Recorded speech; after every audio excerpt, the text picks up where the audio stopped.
여러분 혹시 가나안 성도라는 말 아세요? 가나안 성도? 한 번쯤 들어보셨나요? 이런 말? 가나안 성도. 예. 그런 의미가 아니고요. 가나안을 거꾸로 하면 뭘까요? 안 나가. 예. 교회 안 나가는 성도. 예. 내가 예수님을 믿지만 교회에 나가지 않는 성도를 가리켜 가나안 성도라고 합니다. 그 교회박 신앙 가나안 성도라는 책을 쓴 양희송 대표가 있어요. 청월함의 대표를 하시는 분이 있는데 이분의 책에 보니까 한 2014년도 정도까지만 이 가나안 성도를 한 100만 명 정도 그렇게 추정했다고 합니다. 그런데 최근에 이분이 강의하시는 걸 보니까 제가 지난해 말에도 이분 그 강의하는 것 새로운 이제 세속성자라는 책을 내서 그런 이제 모임에 좀 참여해서 강의를 좀 들었는데요. 현재는 한 200만 명, 거의 2배죠. 한 5년 새, 4년, 5년 사이 한 2배 정도가 됐다 이렇게 얘기를 합니다. 그리고 2016년 실천신학대학원 대학교 21세기 교회연구소와 한국교회 탐구센터가 발표한 통계를 인용해 보면 현재 출석하는 교인의 3분의 1도 떠날 의향이 있다. 그러니까 교회 출석하는 사람들한테도 한번 통계를 해봤더니 나도 교회를 떠나고 싶은 마음이 있다. 이런 통계치를 냈다라는 것입니다.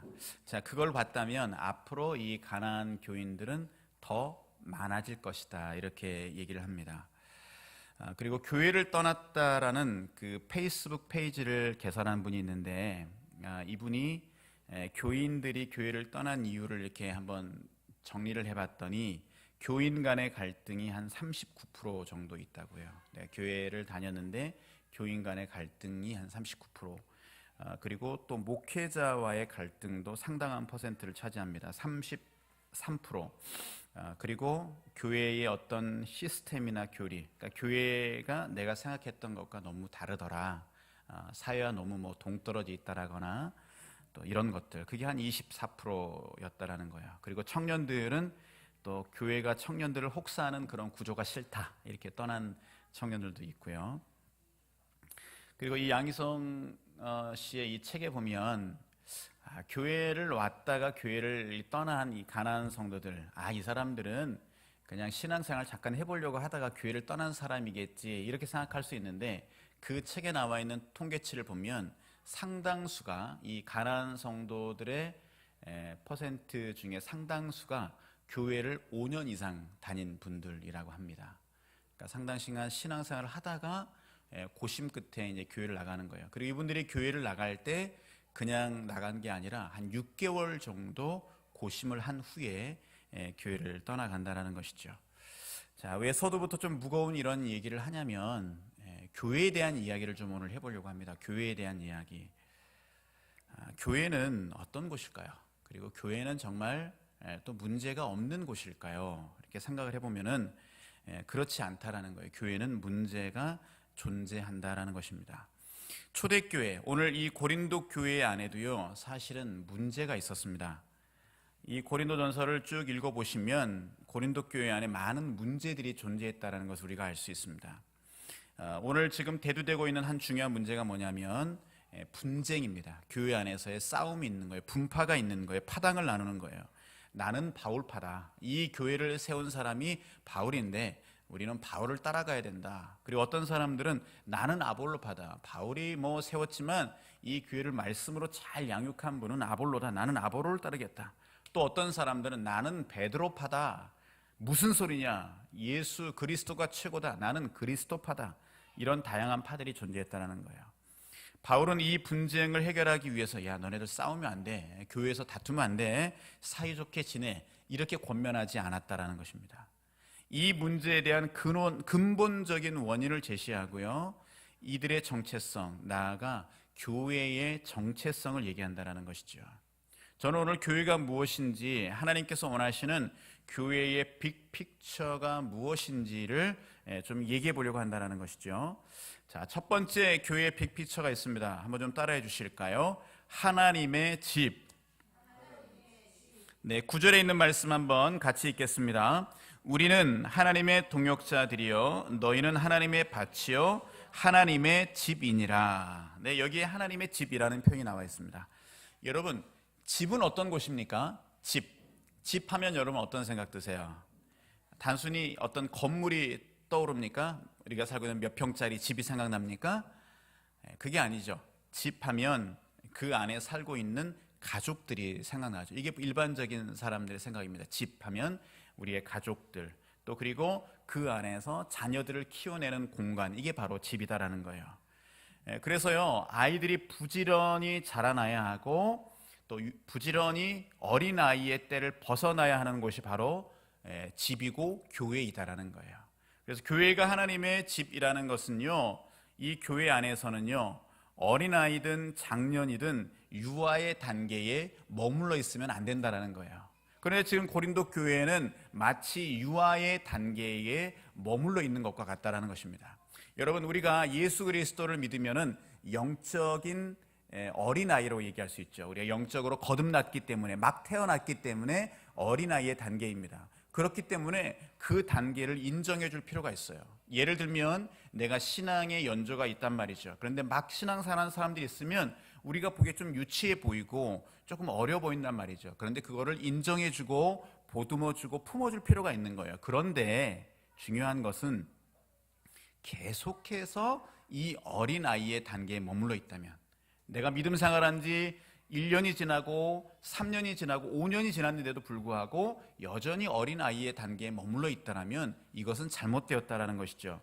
자, 오늘 말씀 한번 보실까요? 바울은 뭐라고 고린도 교회 성도들을 향해 이야기하고 있는지 이렇게 이야기하고 있습니다.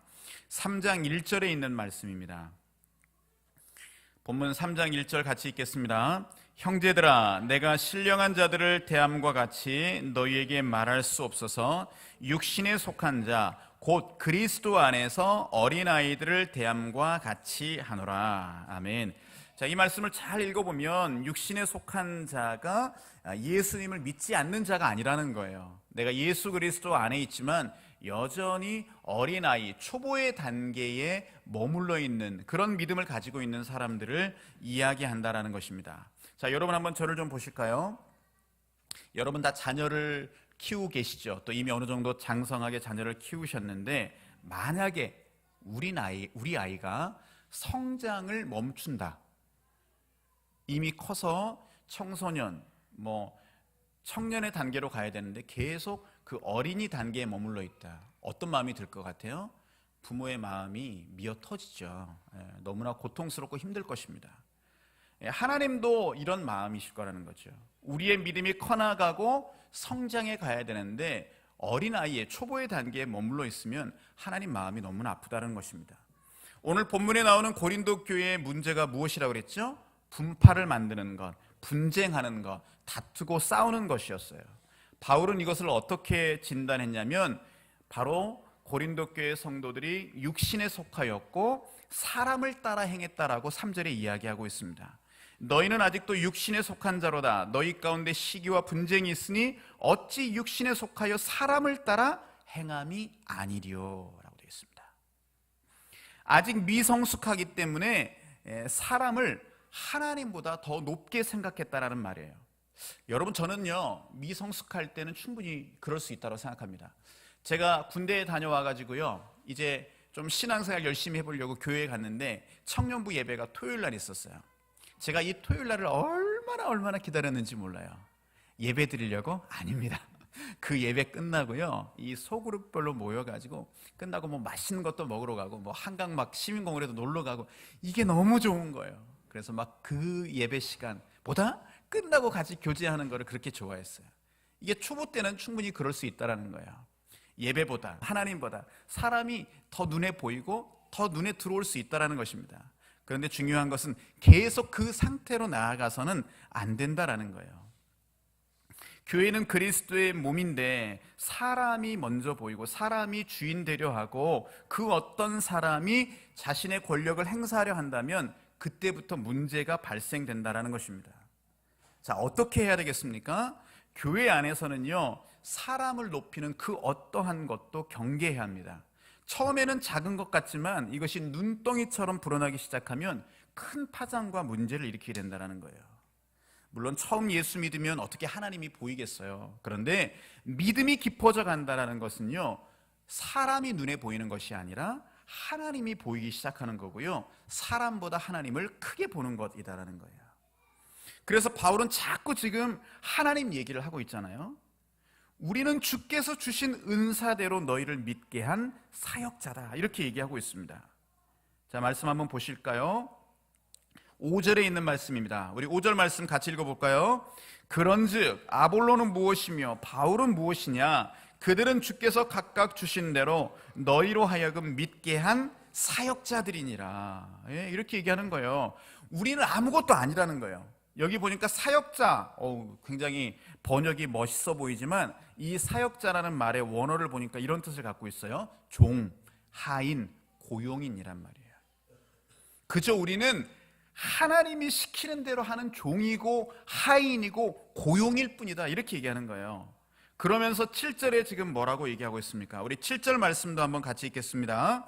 그런즉 심는 이나 물 주는 이는 아무것도 아니로되 오직 자라게 하시는 이는 하나님뿐이니라. 아멘, 할렐루야. 한번 따라합시다. 오직 자라게 하시는 이는 하나님뿐이니라. 예, 심는 바울이나 물 주는 아볼로는요, 아무것도 아니라는 거예요. 아무것도 아니다. 한번 저를 좀 따라합시다. 나는 아무것도 아니다. 한 번 더. 나는 아무것도 아니다. 마지막 한 번 더. 나는 아무것도 아니다. 여러분, 이거를 잊으시면 안 돼요. 하나님의 창조가 있기 전에, 예수님을 통한 부활의 새 창조가 있기 전에 나는 아무것도 아니다라는 거예요. 하나님 은혜 아니면 나는 아무것도 아니다. 늘 이 고백이 우리 안에 있어야 된다는 것입니다. 여러분, 이거를 늘 인식하셔야 됩니다. 그리고 한 가지 더 여러분에게 묻습니다. 오직 이 교회를, 우리 온누리 제자교회를 교회되게 하시는 분이 누구십니까? 그렇게 약하셔서 여러분 믿음 고백이 되겠어요? 우리 온누리 제자교회를 세우신 분이 누구십니까? 우리 온누리 제자교회를 이끌어 가시는 분이 누구십니까? 우리 온누리 제자교회를 자라게 하시는 분이 누구십니까? 맞아요, 하나님이세요. 어떤 누구도 이 자리를 대체할 수가 없습니다. 다만 우리는 종이요, 하인이요, 관리인으로 섬길 뿐입니다. 만약에 목회자든지 성도이든지 이 사실을 잊어버리면 타락하게 되는 거예요. 사람이 남는 거예요. 사람의 생각이 교회를 움직여 갈 수 있다는 것입니다. 주님의 몸된 교회로 부름받은 여러분들을 축하합니다. 그런데 여러분, 이제 시작이에요. 자라가야 합니다. 어린아이의 미숙함을 버리고요, 믿음의 장성한 분량으로 자라가십시오. 그리고 주님의 교회로 모일 때마다 사람이 보이는 것이 아니라 하나님이 크게 보일 수 있기를 주님의 이름으로 축복합니다. 자, 교회의 빅픽처 두 번째입니다. 저를 한번 좀 따라해 주실까요? 하나님의 밭. 9절 말씀 보니까 너희는 하나님의 밭이요 라고 되어 있습니다. 여러분, 밭이라는 말을 들을 때, 교회가 하나님의 밭이라는 말을 들을 때 어떤 생각이 드십니까? 밭은요, 버려진 땅이 아닙니다. 경작되어지는 땅입니다. 그래서 밭에는 씨를 뿌리고 물을 주고 거름을 주고 가지치기 해주는 다양한 일꾼들이 필요하다는 거예요. 다시 말하면 다양한 분들이 그리스도의 몸을 이루어 가야 된다는 것입니다. 그래서 9절은 뭐라고 얘기하냐면 우리는 하나님의 동역자들이요 라고 얘기합니다. 한번 따라합시다. 우리는 하나님의 동역자입니다. 네, 하나님의 동역자들이라는 거예요. 함께 주님의 몸된 교회를 섬기도록 부름받았다라는 말입니다. 오늘 여러분들이 온누리 제자교회 성도가 되었다는 것은요, 이 교회를 섬기도록 부름받았다는 말과 같은 말입니다. 어떤 특정한 사람만이 교회를 섬기도록 부름받은 것이 아니라 여러분 모두가 교회를 섬기도록 부름받았다는 말이에요. 자, 그러면 여러분 한번 서로를 좀 바라보십시오. 옆에 있는 분들 이렇게 한번 쓱 보세요. 째려보지는 마시고요. 서로를 볼 때 어떤 마음의 태도가 필요하냐면 이런 거예요. 이 분은 주님께서 어떤 일을 맡기시려고 이 교회에 보내셨을까? 이런 태도가 필요한 거예요. 이런 시각으로 서로를 보면요, 중요하지 않은 분이 없습니다. 그런데 왜 교회가 문제가 되고 소란이 납니까? 그 일을 할 사람은 나밖에 없어. 나밖에 없어. 이런 생각하기 때문에 그래요. 그런데 나 아니어도 할 사람이 있고요, 각자에게 주신 은사와 달란트가 있다고 생각하면 중요하지 않은 사람이 없고요, 하나님 앞에서 겸손해지지 않을 수 없다는 것입니다. 여러분, 교회 안에 있는 직분이 있죠. 어떤 직분이 있습니까? 목사가 있고요, 장로가 있고요, 권사가 있고요, 안수집사가 있고요, 또 집사가 있습니다. 자, 여러분 질문해 보겠습니다. 이런 직분은 왜 주어지는 것입니까? 왜 주어질까요? 내 신앙의 연조를 인정받기 위해서 주는 것입니까? 그 답은 직임을 감당하기 위해서입니다. 직임을 감당하기 위해서. 그런데 직임은 감당하지 않고 직분만 내세우면 어떻게 됩니까? 문제가 생기는 거예요. 그때부터 기득권 싸움이 시작되는 것입니다. 여러분, 그 전라북도 김제에 가면 금산교회라는 곳이 있습니다. 이 교회가 1905년에 미국 선교사 데이트 선교사님에 의해서 세워진 교회인데요, 당시 전주에 선교 기지를 두고 있었던 이 데이트 선교사님이 정읍에 가기 위해서 말을 이용하려고 금산에 있는 마방에 들게 되었습니다. 옛날에는 이렇게 말을 놓고 또 말을 빌려주고 하는 그런 마방이 있었어요. 그런데 이 마방의 주인이 누구였냐면 조덕삼이라는 분입니다.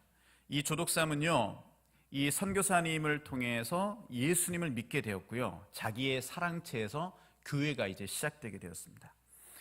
당시에 조덕삼 씨는요, 금산에서는 아주 거부로 이렇게 살았습니다. 어느 정도였냐면 금산에서 조덕삼의 땅을 밟고 다니지 않는 사람이 없었고, 조덕삼의 논과 밭을 빌어서 먹고 살지 않는 사람이 없을 정도로 부자였습니다. 그래서 조덕삼이 교회를 나가니까 이 조덕삼의 논과 밭을 경작해서 먹고 살던 사람들이 다 교회에 나오기 시작하는 거야. 자, 점점 사람이 많아지니까 조덕삼은 자기 땅에다가 예배당을 지어서 하나님께 봉헌했습니다. 이 즈음에 조덕삼의 머슴이었던 이자익이라는 사람도요, 교회에 나오게 되었습니다. 당시 이 사람은 조덕삼의 마부였는데요, 아주 사람이 총명하고 신실했습니다. 교회를 다니면서 교회 생활도 잘했고요, 모든 사람에게 칭찬을 받았습니다.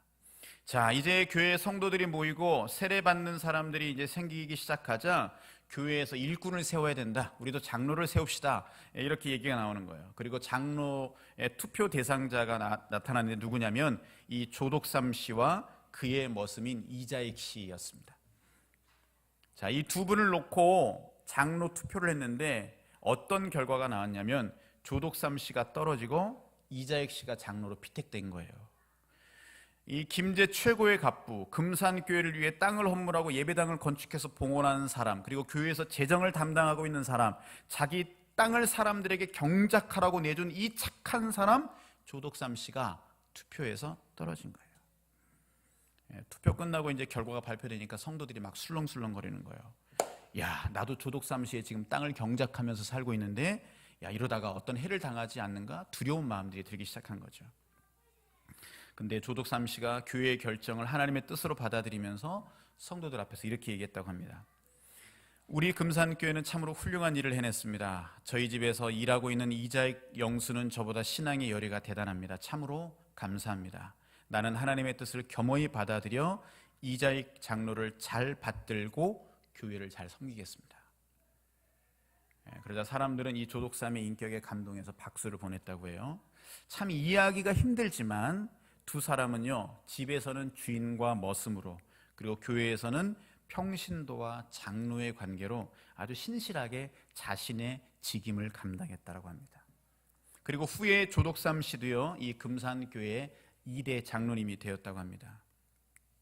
그리고 조덕삼 장로님은 자기 집 머슴인 이자익 장로님을요, 평양신학교에 보내서 모든 공부에 필요한 경비를 다 재워줬고요, 그리고 이 이자익 장로는 평양신학교를 졸업하고 목사가 되었습니다. 그런데 더 놀라운 사실은 이 금산교회 조덕삼 장로님이 이 이자익 목사님을 금산교회 담임 목사님으로 청빙했다는 거예요. 그리고 조덕삼 장로는 교회와 이자익 목사님을 잘 받들어 섬겼다고 합니다. 여러분 어떻습니까? 아, 이거는 뭐 옛날 이야기지 뭐 이렇게 생각하십니까? 아닙니다. 정말 주님의 교회라면 이런 일들이 지금도 계속되어야죠. 여러분, 교회는 주님의 일을 해야 하는 밭입니다. 그리고 열매를 맺어야 하는 곳입니다. 함께 동역자로 부름받았음을 잊지 마시고요, 서로를 세워주며 함께 동역할 수 있기를 축복합니다. 그리고 장차 우리가 주님 앞에 섰을 때 너는 착하고 충성된 종이라고 칭찬받기를 주님의 이름으로 축복합니다. 자, 이제 마지막 세 번째 교회 픽피처를 좀 나누려고 합니다. 한번 저를 좀 따라해 주실까요? 하나님의 성전. 네, 16절에 있는 말씀입니다. 16절. 3장 16절에 있는 말씀 같이 읽겠습니다. 너희는 너희가 하나님의 성전인 것과 하나님의 성령이 너희 안에 계시는 것을 알지 못하느냐. 아멘. 너희가 바로 하나님의 성전이다. 교회가 바로 하나님의 성전이다라고 지금 바울은 이야기하고 있습니다. 자, 그리고 에베소서 1장 21절에서 22절은 이렇게 또 얘기하고 있습니다. 그의 안에서 건물마다 서로 연결하여 주 안에서 성전이 되어가고 너희도 성령 안에서 하나님의 거하실 처소가 되기 위하여 예수 안에서 함께 지어져 가느니라 라고 얘기하고 있습니다. 여러분, 성전은 어떤 말이죠? 성전은 하나님이 거하시는 곳입니다. 내가 예수님을 믿고 예수님을 영접하면 내 마음에 예수님이 찾아오시죠. 그리고 내 마음이 바로 성전이 되는 거예요. 그래서 예수 믿는 한 사람 한 사람이 모인 그곳이 바로 성전이고 교회라는 거예요. 그래서 우리가 교회를 이야기할 때, 교회는 하나님의 성전이다라고 이야기할 때 이것은 단순한 건물을 이야기하는 것이 아니라 예수를 주로 고백하는 사람들 자체가 바로 교회라는 거예요. 여러분, 실제로 예루살렘 성전에 대한 이야기를 좀 잠깐 해보려고 하는데요. 자, 예루살렘 성전은 누구 때에 지어진 건물이죠? 누가 지었죠? 다윗이 지으려고 했는데 실제로는 짓지 못하고 누가 지었죠? 다윗의 아들인 솔로몬이 지었습니다. 자, 이 예루살렘 성전이 지어지는데 어느 정도 인원이 들어갔냐면 18만 3,300명이 몇 년의 기간 동안 지었냐면 7년에 거쳐 지은 이 성전이 뭐냐면 예루살렘 성전입니다. 그런데 마가복음 13장에 보면 예수님의 제자들이 이렇게 얘기합니다. 선생님, 보십시오. 이 예루살렘 성전 얼마나 웅장하고 멋진 건물 아닙니까? 그런데 예수님 뭐라고 얘기하셨죠? 돌 하나도 돌 위에 남지 않고 무너질 것이다 말씀하셨어요. 그리고 실제로 예수님의 말씀이 있는 40년 후에 로마의 티투스 장군에 의해서 예루살렘 성전이 완전히 초토화되었습니다. 다 무너져 버렸죠. 그리고 한쪽 벽만 남아있는데 그게 여러분들이 알고 있는 이 서쪽 벽, 바로 통곡의 벽이라고 하는 곳입니다. 모든 성전이 무너지고 한쪽 벽만 남아있어요. 지금도 유대인들은 이 벽에다가 기도 제목을 넣어놓고 울면서 기도합니다. 자, 왜 이런 일이 일어났을까요? 한번 그거를 좀 우리가 좀 생각해 보셔야 돼요. 여러분, 하나님께서는 정말 성전, 눈에 보이는 건물을 짓는 것을 원하셨을까요? 원하지 않으셨을까요? 원하지 않으셨습니다. 그럼에도 불구하고 솔로몬이 성전을 지었던 이유가 있어요. 왜 이 성전을 주님께 봉헌했느냐? 이런 거예요. 이 특정한 예루살렘 성전이라는 공간에서 이루어지는 이 하나님과의 교제가 일상을 통해서도 드러나길 원하는 마음, 그 마음으로 예루살렘 성전을 지었다라는 거예요. 여러분 생각해 보십시오. 어떻게 하나님을 이 성전 안에, 아무리 웅장하고 멋질지라도 이 성전 안에 가두어 둘 수 있겠습니까? 그런데 점점 시간이 지나면서 어떤 일이 벌어졌냐면 이런 일이 벌어진 거예요. 이스라엘 백성들이 하나님은 예루살렘 성전에만 계시는 분, 이런 인식이 그들 안에 자리 잡기 시작했다라는 거예요. 실제로 400년 후에 예레미야를 통해 하나님은 충격적인 선포를 하게 만듭니다. 너희는 이것이 여호와의 전이라, 여호와의 전이라, 여호와의 전이라 하는 거짓말을 믿지 말라, 이렇게 말씀하셨어요. 그게 무슨 얘기예요? 여기에만 하나님이 계시다, 여기에만 하나님이 계시다, 여기에만 하나님이 계시다라는 그 거짓말을 믿지 말라는 거예요. 자, 여러분, 제가 왜 이 예루살렘 성전에 대한 이야기를 쭉 하냐면 지금 우리에게도 마찬가지라는 거예요. 여러분 자신이 하나님의 성전으로 부름받았다라는 것은요, 특정한 공간 안에 있을 때만 성전으로 부름받은 것이 아니다라는 거예요. 여러분이 이 예배당에 들어와 있을 때만 하나님의 성전이라는 의미가 아니라는 거예요. 하나님의 성전은요, 어떻게 보면 이 예배당 밖을 떠났을 때부터 시작되는 것입니다.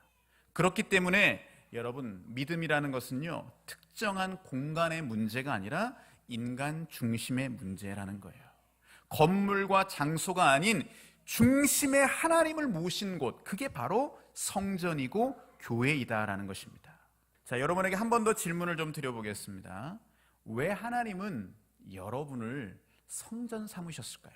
그것은 나와 사랑의 관계를 누리기 위함입니다. 아까 성전은요, 하나님이 계시는 곳이라고 얘기했죠.